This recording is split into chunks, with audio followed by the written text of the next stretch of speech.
Hello, FCST 1010 students. This is Dr. Wheeler. This is going to be my last screencast with, I'll probably send out another, just a thank you and an ending, but this is the last one that will actually contain assignments in it. And I would like to start off by quoting Willy Wonka and saying we have a lot to do and a little time to do it in. We're actually going to be starting on Module 9. Module 8, your assignments were due Sunday by midnight, and I noticed a lot of you have not turned in 9 and 10 yet, so you need to get busy on those so that I can grade them. I'll only have a week to turn in grades after all of your assignments are due, so you guys need to get on the ball and make sure everything is complete. So I'm going to go to Module 9, Finances and Career.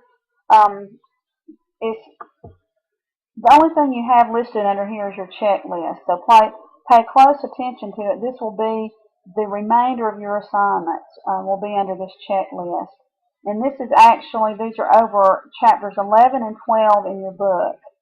I know some of you probably still did not buy the book, so I'm going to pull up our PowerPoint over these chapters. And the first chapter, chapter 11, is over finances. I can't say enough about finances, about creating a budget, watching what you spend. A lot of you last week when you did the healthy habit, I'm sure you realized that you go out to eat a lot. You probably eat a lot of fast food. That's one thing that can drain your money. So not only is it not healthy for you, but it's also not financially wise to blow a lot of money going out to eat. And I eat home every day. I will say that I do. I eat lunch and dinner at home, and I rarely eat out breakfast, only on the weekends. So try to be frugal with your money when it comes to eating out. Money is a stressor. Going to college, it can be a huge stressor because you're told that if you take the entire Pell Grant, you take however many course hours, you get the entire Pell Grant, which is enticing. But then if you become overwhelmed and you start going to class, you stop going to class, then you default on that Pell Grant and they want their money. So you can't just stop coming to class. They want their money.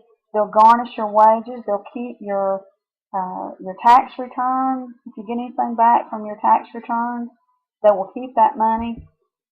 Same way on student loans. I'll owe on student loans for a long, long time, but I know that I treat that student loan just like I do a cell phone bill or a power bill or any other necessity that you have. I treat it just like a regular bill, or else they will come for you. They want your money, and the reason the government is giving you a Pell Grant is they want you to finish your degree and go out in society and be a productive citizen and be a taxpayer. They don't give you the Pell money to use as a paycheck. So try not to treat it like a job. You do have to fulfill your end of the bargain. So that gets kind of tricky. This week, one of this week's challenges is for you to actually track what you spend. And I'm going to go over that in just a minute. So that's how it deals with Chapter 11. A lot of you work. A lot of you have the luxury of not working. If you do work, you probably know already that it's hard to juggle everything. That's why we went over organization at the beginning of the semester, how to juggle working, having social time, and studying for school. It's very important. So if you have a full-time job, I don't know that I would take a full load because you really cannot do it all. Somewhere is going to suffer, either your work or your school. And as you've seen in other chapters, you don't need to be staying up late trying to catch up on stuff because then you're going to be sleepy. So find a happy medium between all this stuff, and if you have to work, cut down on your college courses. There are grants and scholarships available. The Pell Grant, it is a grant, but you do have to withhold your end of the bargain.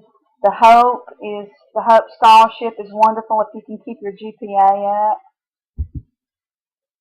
FAFSA is what you apply to get a student loan, and just know you do have to pay those back when you finish school. And you just have to know that you pay it back. Just treat it like another bill, like I said. But don't be afraid to borrow the money as long as you know you can repay it. And that's what a college degree will do, is help you repay it. I'm not going to go over that and give you a lecture on money. I just want you to be mindful of what you spend and where it goes. I know I buy them for my nephews, but games at GameStop cost about $50 or $60, and whoo-wee, oh, that's a lot of money to play a game. I'm telling you, rent them. Chapter 12. This is about careers. This is what your professor's choice is over. It's probably going to be the most fun activity that you do in this class. And I'm going to have you take a personality test with 60 questions, and they go by quick. It'll give you 4 letters, and then you go to a personality page and you pick out a career. It is so accurate, guys. And I can't speak enough about, a lot of you, this is your first semester in college, and a lot of you have not declared a major, and some of you have. Let your major reflect your personality. Do not go into a career blindsided. I went into a career for the wrong reasons in the beginning. I went into an advisor's office and said, I really don't know what I want to do. And he told me what career I should choose. And I said, yeah, that sounds good. And I always have a job, and, I'll make plenty of money.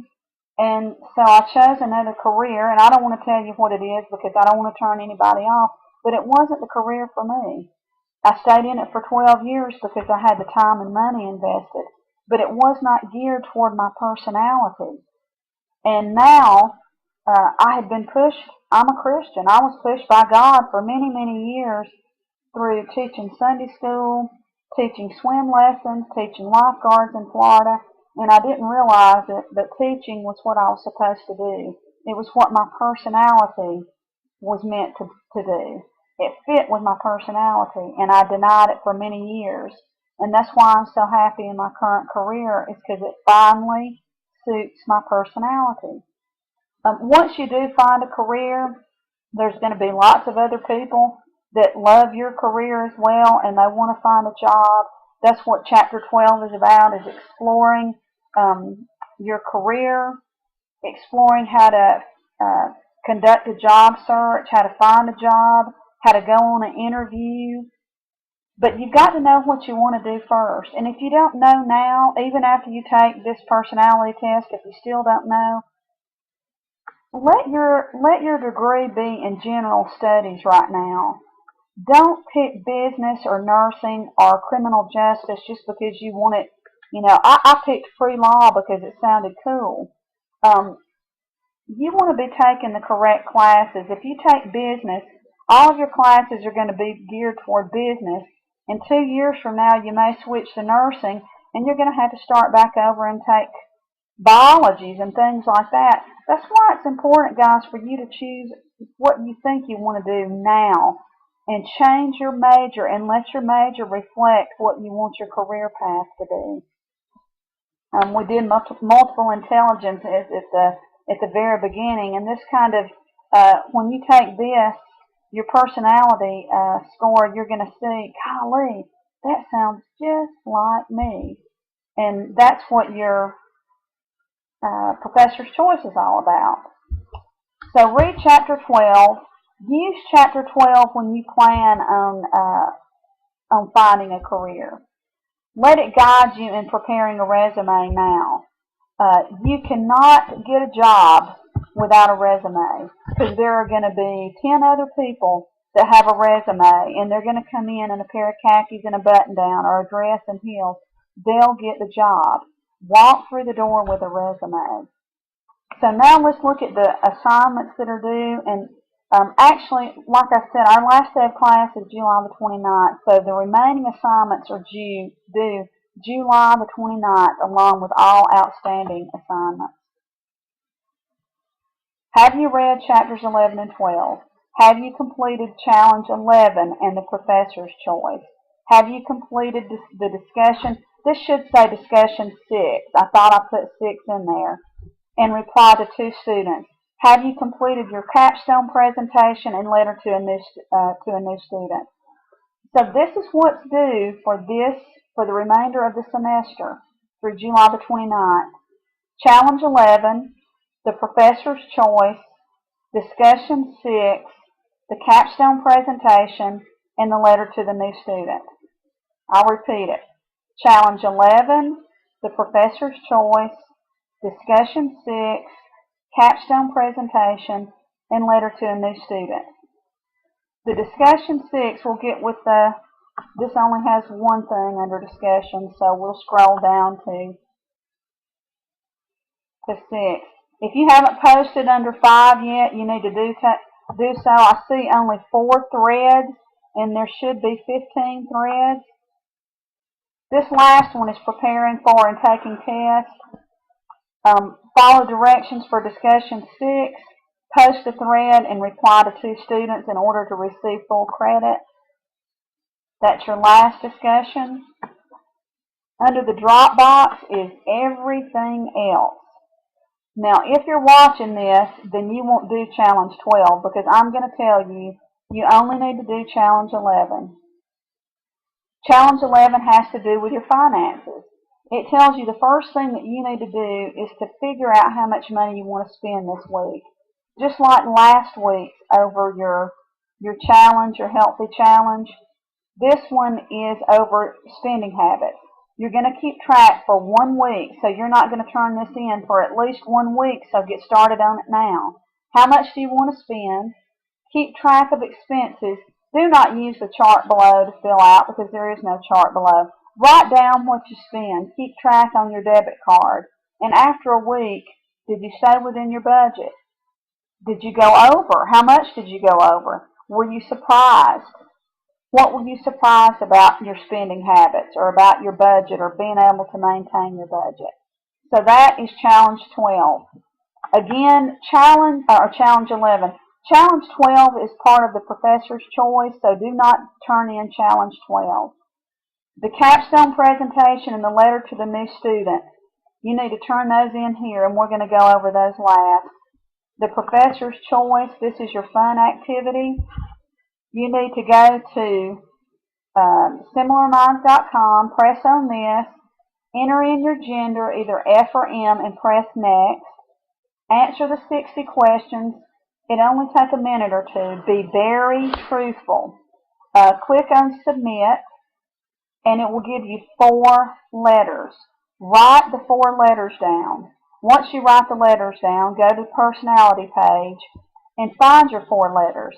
Click on your 4 letters and read the information that it goes along with your career and your personality. And then down at the bottom of the page, they will list several careers. And I want you to choose a career. And also, I want you to realize up at the top of that personality page, you can click on the other icons and you can pick out your perfect mate that goes along with your personality. You can read all about your personality type. That personality page is great. But back to the assignment at hand. Once you find the career you want, I want you to go and create a Word document. Write down the results of your personality test. How accurate were they compared to what your personality is? And what career did you choose and why did you choose it? Then create a second document, and I want you to write a fake cover letter to a future boss about a future job pertaining to the career that you chose.